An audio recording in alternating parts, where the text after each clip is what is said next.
I joined the Civitas SMP for one reason, and one reason only: to spread the word of gravel. I could not rest until I had convinced everyone on the server that gravel is the best block in the game. So, on January 25th, 2021, I logged on to the Civitas SMP for the first time, and I immediately began preaching to the locals. These villagers' lives are going to improve vastly from my leadership. I will lead this village to greatness.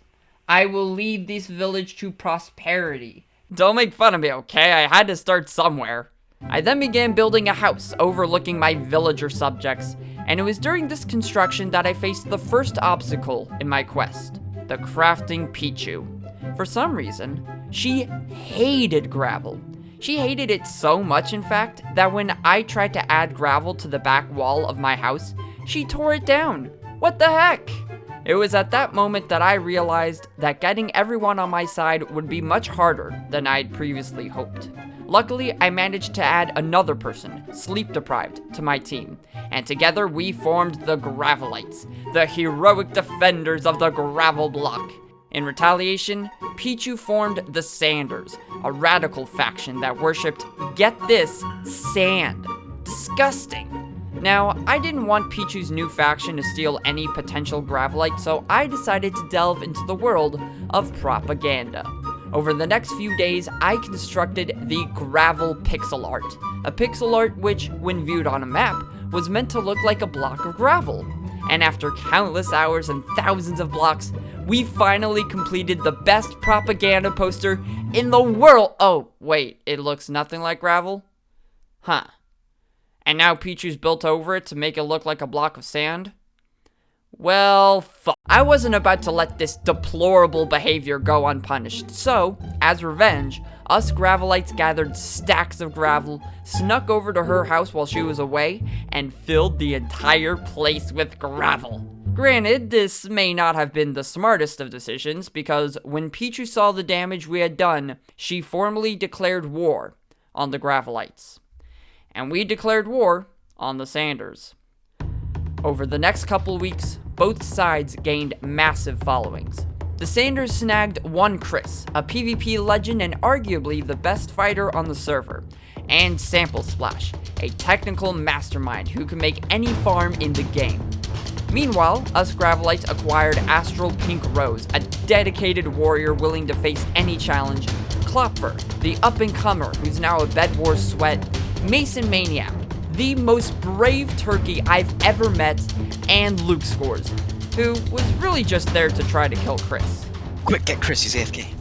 And as we grew, both sides began preparing for the gravel versus sand war. March 10th, 2021, the Battle of the Desert.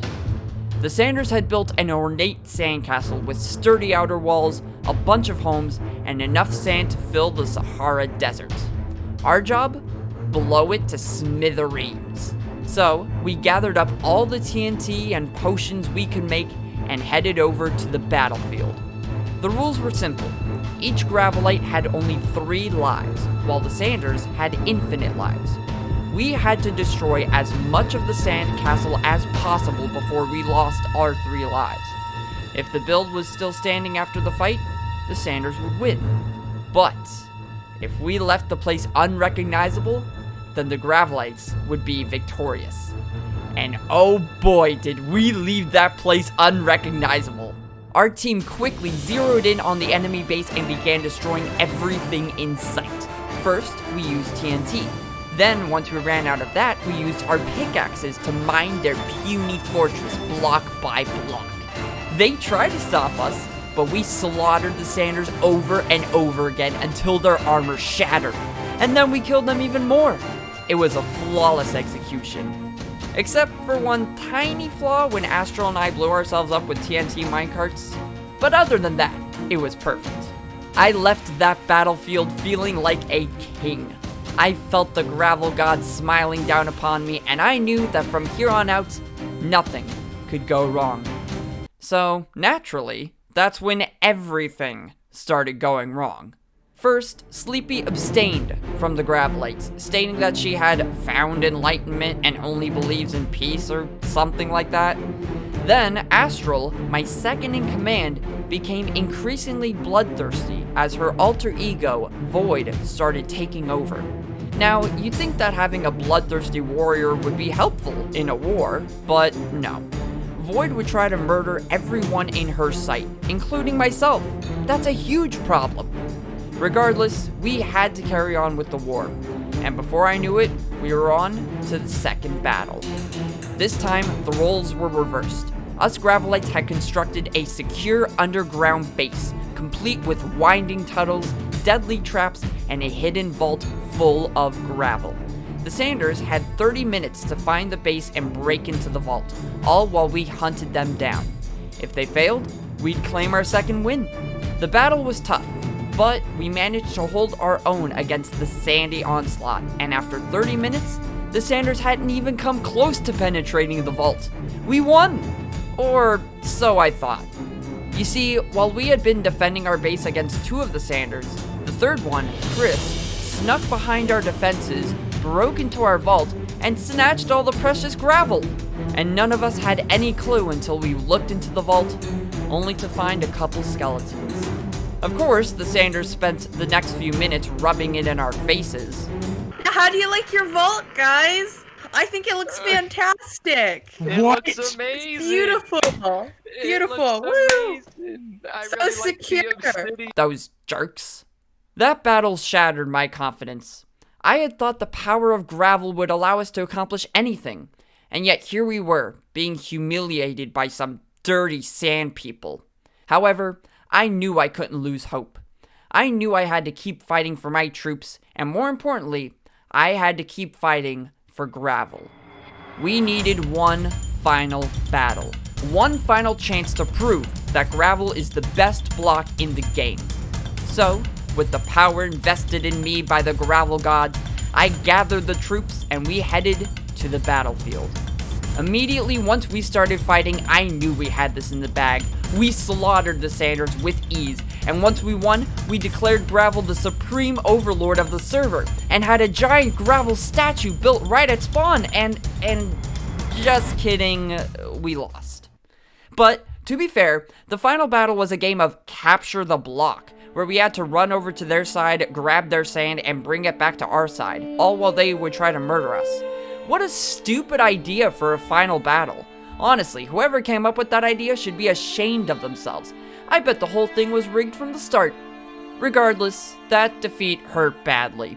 I was ashamed at how poorly I had performed. I had let my troops down, I had let the Gravelites down, and I had let gravel down. But then I realized that this defeat might not have been a total loss. Sure, I had failed to give gravel its rightful victory, but now that the war was over, I could spend my time and energy on gaining wealth for the Gravelites. This era of peace would allow us to prosper. So, on April 1st, 2021, I met with Pichu and Chris and we drafted a peace treaty, officially ending the war. I was looking forward to finally being able to focus on what truly mattered, gravel. But then Astral just had to barge in and ruin everything. She had decided that she didn't want peace. Her insatiable thirst for blood had not been quenched, and she declared war on all who had wronged her, and on anybody who dared get in her way. So much for peace, I guess. But don't worry, it gets worse. Because a few days later, we discovered that Sleepy had been an alien this whole time, and she was using some alien technology disguised as beetroots to drain all the energy from our planet so that she could bring it back to her home planet. Why? Why would you do this to me now? All I wanted to do was educate everyone on the wonders of gravel. But no! Now I have to stop an alien and a brute from destroying the planet. Are you kidding me? Alright. I figured the sooner we eliminate the alien, the sooner I can get back to gravel. So I teamed up with the former Sanders, and together we came up with a solution to save our planet. Basically, the energy was being harnessed by some alien technology disguised as beetroots, and Sleepy had planted a bunch of these beetroot farms around the server. So, if we destroyed the farms, maybe we could get the energy back. Now, I'm obviously not very experienced at fighting aliens, but I sure as heck know how to destroy stuff. So I gathered up all the TNT I had left over from the war, and we went to each farm, swiftly and systematically reducing them to rubble. Once that was over, we went to confront the alien face to face. Oh. You! Hello. Hi, Sleepy. What? You don't just say hi like you're greeting a friend. Oh, right. Stop. Pichu, come on, we're friends. Don't do that. Sleepy. Don't do We were friends. We had the worlds, Sleepy. We had the worlds, we had each other. And it was a lie because of you. I didn't have a choice, Pichu. Neither do I. Neither do I, Sleepy. No. Oh. R.I.P. that alien. But no. Even though that end crystal exploded right next to her, she didn't actually die. She didn't even seem to have any physical injuries. But I think she lost her memory, because when we asked her about the beetroots, she said she didn't know what we were talking about. I don't know. It didn't really make much sense to me. Now, you're probably thinking that I felt happy or excited that I just helped save the planet. But honestly, I just felt disappointed. At this point, it was mid-May, so I'd spent almost 5 months on the server, and I still hadn't accomplished my goal. Heck, I hadn't even come close. Sure, I had a few Gravelites, but there were still many non-believers. If I wanted to convert the rest of the server, I would need a new strategy. Battling the Sanders was never gonna work. All it did was drain the Gravelites' resources and ruin our progress. Instead, I needed to transform the Gravelites into a powerful and wealthy society, one that would make us more attractive to any potential new members. I needed to create an empire, a place where people could worship Gravel in peace, a utopia full of riches and prosperity. This was going to be my magnum opus, my best shot at propelling the Gravel hype train. So I set out to find the perfect spot for my empire, and I got to work. I set my sights and spent my nights building. For you. For all of you. For every single Gravelite. I used the energy provided to me by the Gravel gods to create a spectacular city equipped with massive outer walls, elegant gravelly paths, and the glorious Church of Gravel. It may have taken many sleepless weeks and thousands upon thousands of blocks, but the effort was worth it. Because now, I own the greatest empire in the world!